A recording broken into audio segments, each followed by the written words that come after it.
Gangster विकास Dubey encounter के बाद यहां पुलिस उससे जुड़े हुए लोगों का पता लगाने में लगी हुई है।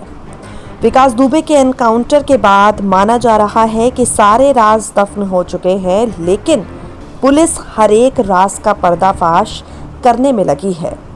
जहां एक तरफ गैंगस्टर को जन्म देने वाले माता पिता अंतिम संस्कार के दौरान शमशान से दूर रहे, वहीं पत्नी ऋचा दुबे कानपुर से भैरव घाट पहुंची।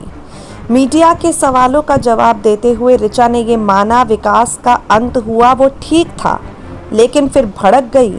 मीडिया कर्मियों को अपशब्द कहे और सबके साथ हिसाब करने की बात कहने लगी। ऋचा दुबे ने यहां चिल्लाते हुए ये तक कह डाला कि अगर ज़रूरत पड़ी तो बंदूक उठाऊंगी।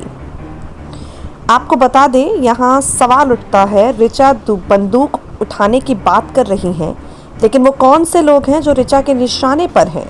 वो कौन से लोग हैं जिससे ऋचा बदला लेना चाहती है?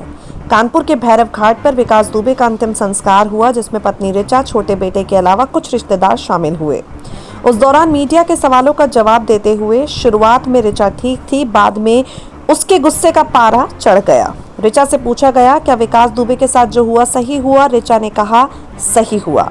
जब कुछ और सवाल पूछे गए तो वो भड़क गई और बोली, पहले मरवाते हो फिर मुंह चलाते हो। एक और सवाल, विकास ने मर्डर नहीं किए थे क्या?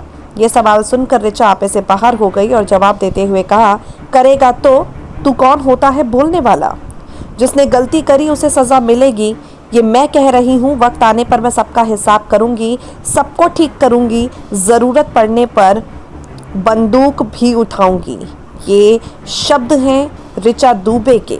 अपने पति के अंतिम संस्कार में शामिल हुई ऋचा जिस तरह की बातें कर रही हैं, वो किसी डील में किसी के पीछे हट जाने का इशारा करता है। विकास दुबे एनकाउंटर तक पहुंचने के लिए ऋचा कईयों को जिम्मेदार मानती हैं, एनकाउंटर को सही भी ठहरा रही हैं, लेकिन ये भी कह रही हैं, जिन लोगों की वजह से मेरे पति ने अपनी जान से हाथ धोया है, उन लोगों को मैं सबक ज़रूर सिखाऊंगी। SPN 9 न्यूज़ से मेघा की रिपोर्ट।